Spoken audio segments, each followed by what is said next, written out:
সমাগত বিধানসভা নিৰ্বাচনত কোনো ধৰণৰ অপ্ৰীতিকৰ পৰিৱেশ সৃষ্টি হ'ব নোৱাৰে তাৰ প্ৰতি লক্ষ্য ৰাখি আজি গোলাঘাট জিলা মেৰাপানীৰ অসম আৰক্ষী আৰু 142 নং CRPF বাহিনীয়ে যৌথভাৱে সজাগতাৰ সৃষ্টিৰে এক পদযাত্ৰা বাহিৰ কৰে।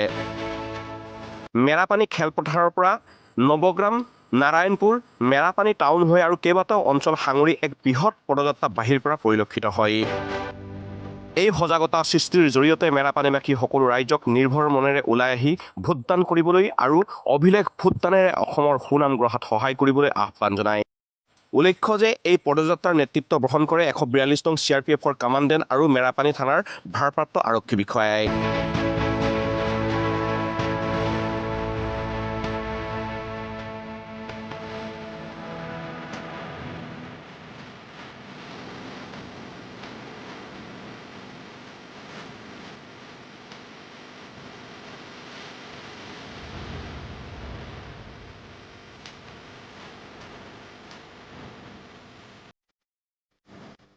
নিউজ ডেস্ক ৰিপোৰ্ট, খবৰ গোলাঘাট।